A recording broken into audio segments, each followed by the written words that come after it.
on the power of creativity. And it's all about how creativity becomes a brand's most potent asset. And fundamentally, it persuades the purchase. And it's all about creating brands that transcend boundaries. Please welcome our speaker, Mr. Ali Rez, Chief Creative Officer for Impact BBDO. Hi, thank you. I'm just going to wait for the presentation to come up. Here we are. Can we have all? Hi, everybody. My name is Ali Rez. Thank you for coming to this talk. I'm the Chief Creative Officer for Impact BBDO. I'm based in Dubai, and I look after Middle East, North Africa, and Pakistan. I'm going to talk today about the persuasive power of creativity. This is a very famous cartoon character from the Jungle Book. Some of you may remember it. I remember it from my childhood. It's a snake that hypnotizes the boy into following him into whatever he's doing. That's what pretty much marketers do. We persuade people to change their minds, to select things, and some of us do it really well, and some of us waste a lot of money not doing it too well. So today I'm going to talk about how you can actually get the best return on your investment when you're talking about persuading people through creativity. This is a pretty persuasive question that I was asked. Would you like to come to Karachi to give a talk? I immediately said yes, because my brain translates that into, would you like to come to Karachi to have bun kebab? And that is very persuasive to me. Persuasion works in different ways. This was very persuasive to me. Look, if you haven't had a bun kebab, you should totally have one before you leave. You'll probably move here. I want to start talking about persuasion. And I'm going to start with two anecdotes. The first one is around a project we once did for UN Women, which was against domestic violence. And the idea was very simple. We featured women who'd go up and say, who'd achieved pretty amazing things, and they'd ask men to beat them at that record. So we got somebody who's climbed 7 mountains, and they'd say, can you beat that? But the reason I'm bringing this anecdote up is because when you talk about persuasion, you have to change somebody's mind. And sometimes that mind is very heavily set into a preconceived idea. So what we did was, we went to a local, oh, sorry, I'm just going to jump here. We went to a local park, and we asked a few men who were running there whether they could beat Naseem Hamid's record time of 11.81 seconds in a 100 meters dash. Now, if you remember, Naseem Hamid won the gold medal at the Asia Cup, and she got 11.8 seconds. And when we asked men this, because there is a preconceived notion that men will always run faster than women, even professional athletes, one of them said, well, I can run it in 8 seconds. And that would be a world record, but we said, okay, but you realize that you can't run 100 meters in 8 seconds. No, I can run it. I can absolutely run it. So they try to run it, and of course they come out at 16.7 seconds, they collapse, they try again, they just can't do it. Until that realization sets in that, oh my God, that is where a mind changes, and that's where persuasion happens.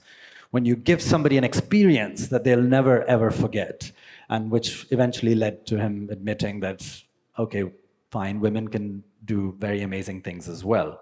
One more anecdote.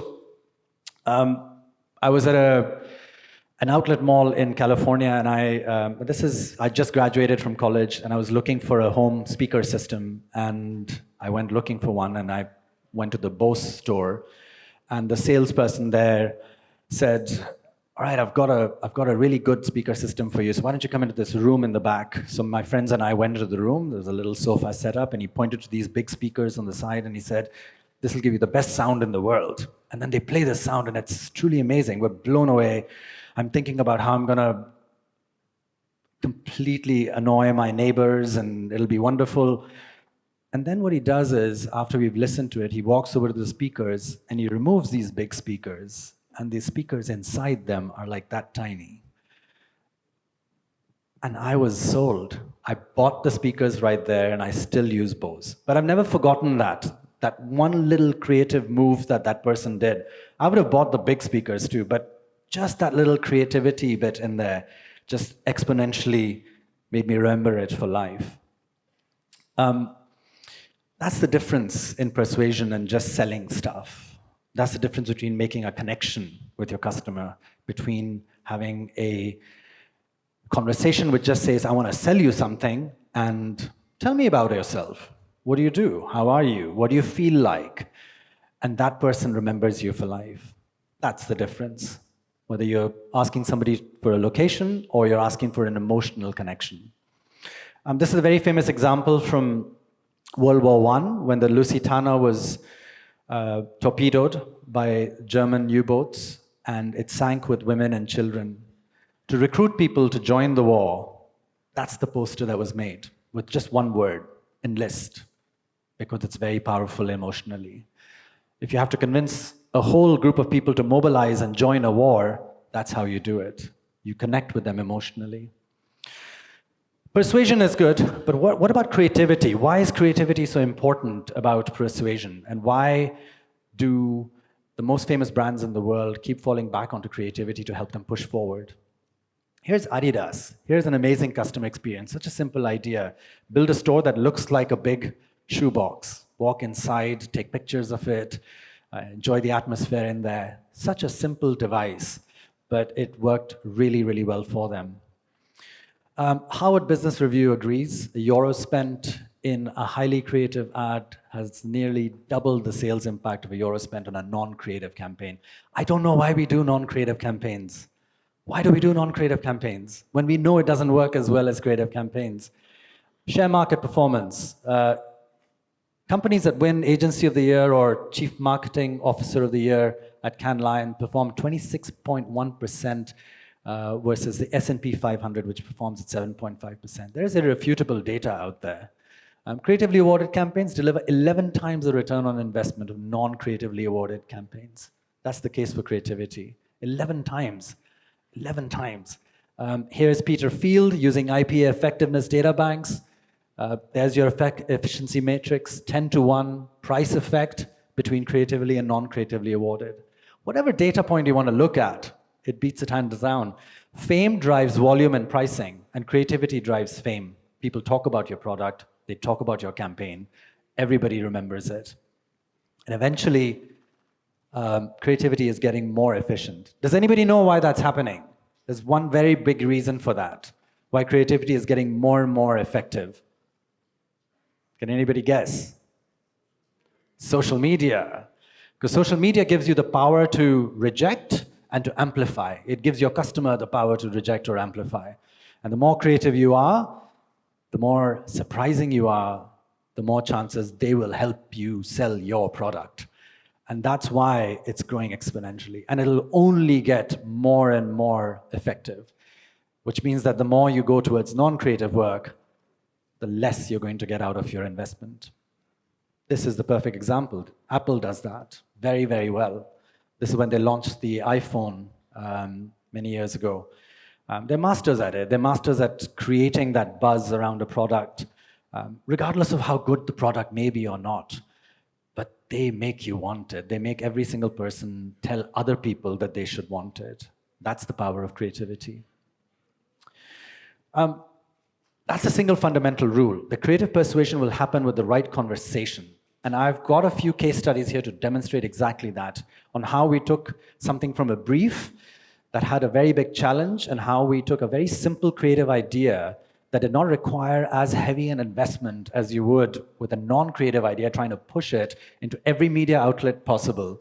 You let people do that job for you just because it's very memorable and creative. Here's a really good example of it. For years, this has been the image of the smoker. Right? The manly man's got a cigarette in his mouth. And then the health industry realized they've got a big problem with this. So they said, okay, we have to step in and try to convince people not to smoke. Now, this is the opposite persuasion. Now we're going to try people to not buy a product. Here's the sequence of how that went.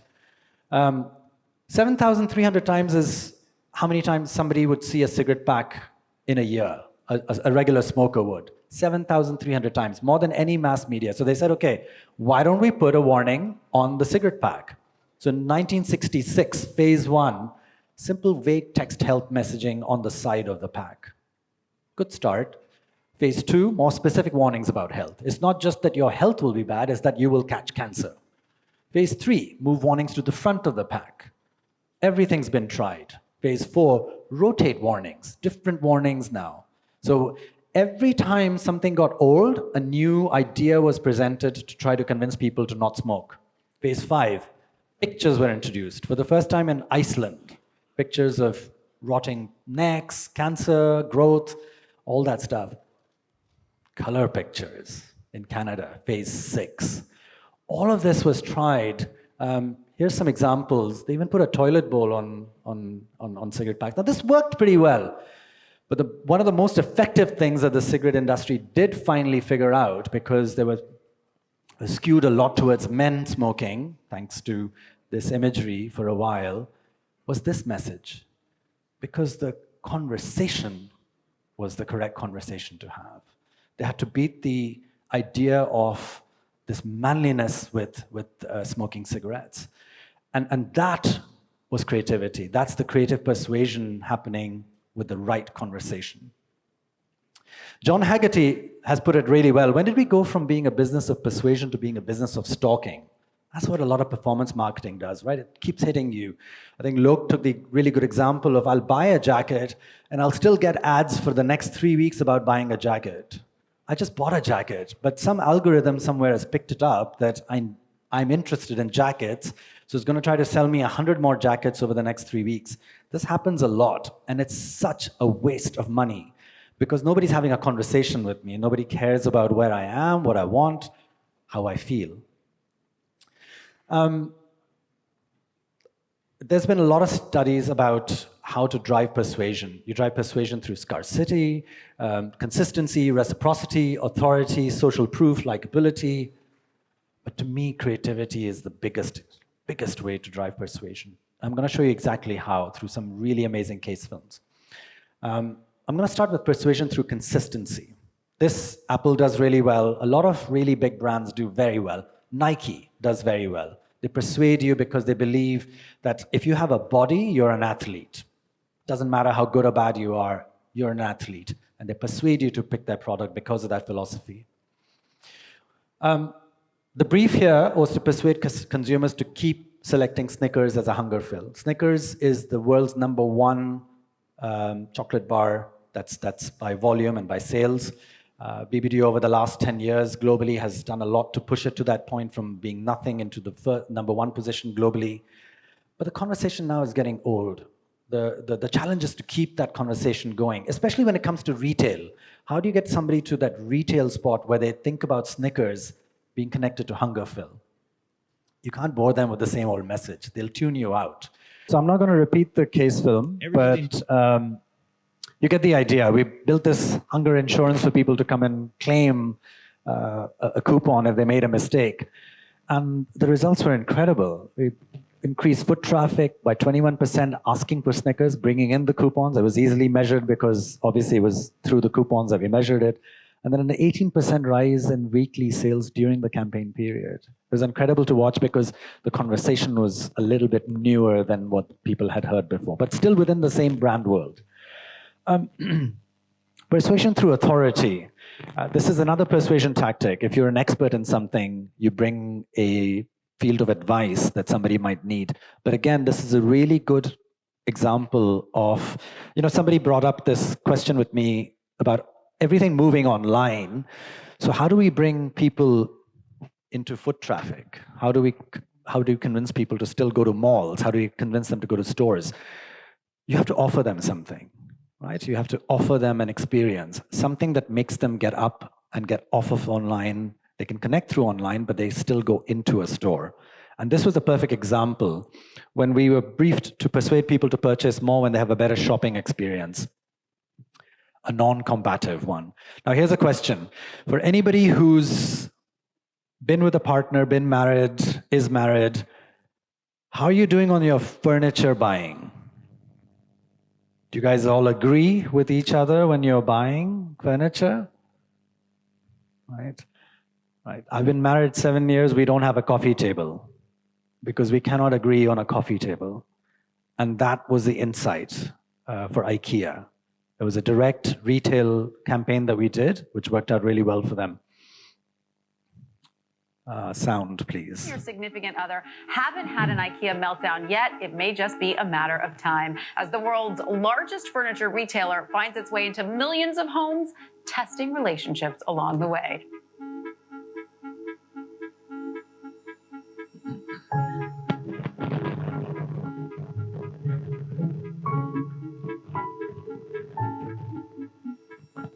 To help couples enjoy a better shopping experience without disagreement, IKEA introduced couch counseling. That's right, IKEA introduced professional couples therapists and marriage counselors to help couples reach an agreement on furniture. Customers scan a QR code and book an appointment with our couples therapist, free of cost. We made it through the lockdown, but we couldn't make it through the curtains department. Whatever it was, we were there to help. 25 years. 25 years and we still haven't decided on a coffee table. With IKEA Couch Counseling, customers found a much better shopping experience and helped improve communication in relationships.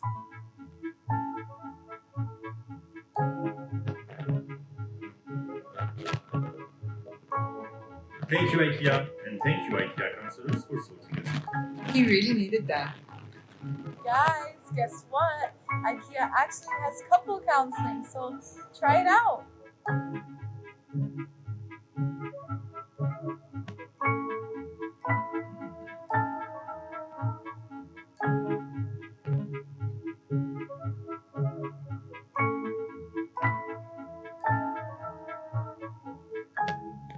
So again, just based on a different conversation to have. I mean, we had all sorts of retail ads as well, but really connecting with consumers. Some of the lines that we wrote came directly from consumers because this is the reality of what happens when you go furniture shopping. Nobody can agree, and we tapped into that, and it worked really well as a brand experience.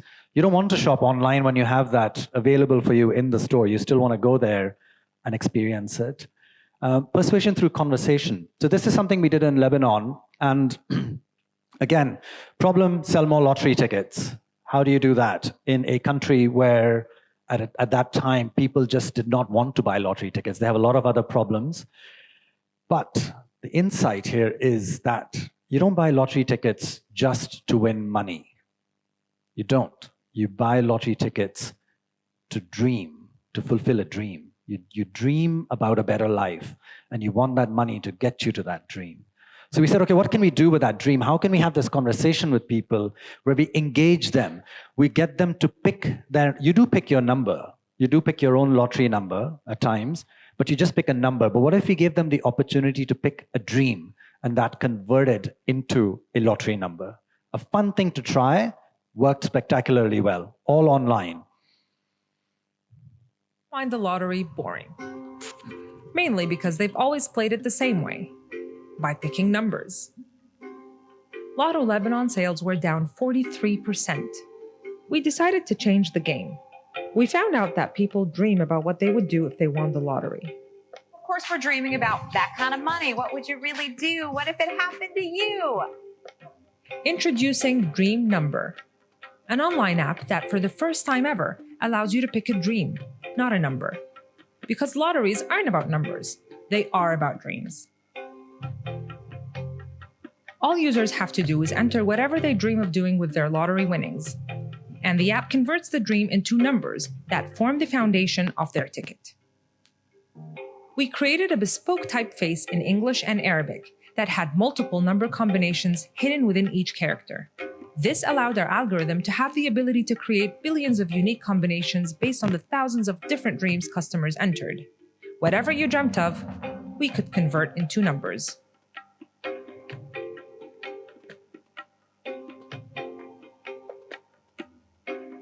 We took real dreams and turned them into a fully integrated campaign, encouraging the Lebanese people to keep dreaming. Shopping. أول شهر ما حيكون عندي مدير. حكون مدير حالي بسوي طقم اسنان زرع على حسابك. In the first week alone, we received thousands of entries. Website traffic went up by 70%. Over 53,000 lottery tickets were sold in the first week, with an overall 32% increase in sales. And of course, we made playing the lottery fun again. Buying house in Cuba. So for years, people have been playing the lottery the same way, and we stepped in and we changed that. We said, you play it with a dream, you don't play it with a number anymore. And they had a 30% increase in sales. They couldn't believe how many tickets they sold in the first week, but just because of a little bit of a different conversation that had to be had. Local insight is really important. I love working in Pakistan because there's so much rich local insight that you can tap into and develop into something really creative with. This example I'm going to show you is from Ireland. For St. Patrick's Day, which is when everybody comes out in Ireland and drinks, Guinness had to launch a non-alcoholic beer. Now, Ireland is a heavy drinking country. How do you launch a 0.0 Guinness non-alcoholic beer? That's what it looks like, the 0.0. And they came up with a lovely local insight. This is from our BBDO office in London. Just a very, very neat little trick that they did. That's a typical pub in Dublin, O'Donoghue's. So a lot of Irish last names are O something. And you can see where this is going now. So they essentially just converted the actual pub names into 0.0. And just 5 more minutes, sorry. And it became that campaign at the retail outlet. Just a really brilliant way to just remind everybody there is a 0.0. I'm just going to skip a couple of things and go to the last one I want to show you. I'm going to skip this one as well. The last one is the most important one because emotion is a big driver. I think when we're trying to sell, we forget that we're selling to humans. We're not selling to robots. People operate on emotions, and you have to persuade them emotionally. This was launched yesterday at COP28 in the Pakistan Pavilion, and it's something that came out of a very simple brief, which was to persuade the public to visit a donation website to help flood victims. I know we brought this topic up about the floods that hit last year, and SPHF, Sindh People's Housing for Flood Victims, we worked with them to build this campaign. But you'll see how simple it connects a very big idea into a very seamless build into an emotional connection to why you would go to a donation website.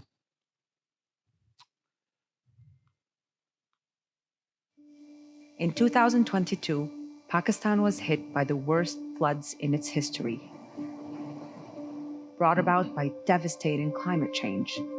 In a matter of weeks, the floods washed away millions of homes, leaving 8 million people displaced and homeless, and thousands dead. SPHF was tasked with raising the funds to rebuild the lives of those hurt by these floods, but needed to ensure that the message stands out. So SPHF has also introduced another innovative approach, and it has renamed a village as climatechangetown.pk, through which we will reconstruct the whole town specifically in line with the international best practices. Climatechangetown.pk is the first town in the world named as a donation website. This website helps collect funds for the rehabilitation of flood victims while providing awareness on climate change. The funds go towards building sustainable homes that are future-proof and provide income to support villagers, especially women, who are actively involved in the rebuilding process.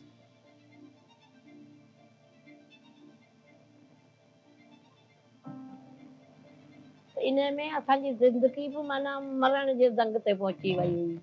असां चयो त असां मां ज़िंदा केरु कोन रहंदो, पर बचाइण वारी ज़ात मुंहिंजे मालिक जी हुई। घर ये इस तरह से डिजाइन किया है, 2 फुट जमीन के अंदर जाता है और 3 फुट जमीन से बाहर आता है, ताकि वो रेज्ड होता है। आइंदा अगर बारिशें वगैरह आ जाए या पानी अगर इकट्ठा भी हो जाए तो वो उस घर में अंदर नहीं जा सके। So far, thousands of sustainable flood-proof homes have been built in what promises to be the world's largest rehabilitation program. A further total of 2 million homes are planned to be constructed.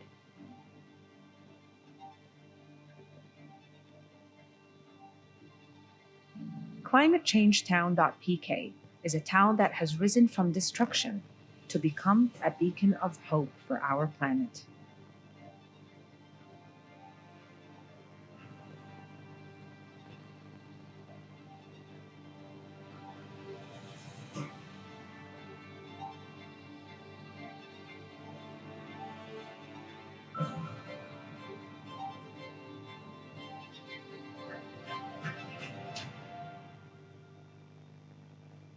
So when we talk about e-commerce, this is the first time an actual location has been named after an entire website. So you can go look it up on Google Maps, you can connect to the website directly through it, and it's just, now it's out there, it's launched. But again, it has that emotional connection to it. You don't just want to send people to a donation website, you want to send them through a new conversation. There it is, that's the town itself. So just wrapping up with 3 important questions. Number 1, are we creating content that is persuasive enough? Is your content just like every other piece of content? It's not going to be persuasive enough. Does the content have enough creativity in it to help differentiate it? 3 seconds is your average time, attention span that people will give you. 3 seconds. What are you going to do to attract, engage, and amplify within 3 seconds? You have to do it with something different, something creative. And then lastly, why am I investing in non-creative when I know I can get more from creativity? There is all data that supports this. All you have to do is take a little bit of risk, and that risk pays off because creativity always pays off, as you can see with the data and the examples that I showed you today. I'm just going to give you a little persuasive tip here. So when you go for lunch, eating just 1 tomato at lunch today will help you reduce the chances of cancer. That's a scientific fact. Eating 1 tomato a day will reduce your chances of cancer. But more importantly, it's also a highly potent aphrodisiac. So keep that in mind when you're having lunch. This is from Impact BBDO. Thank you, everybody, for coming to this talk.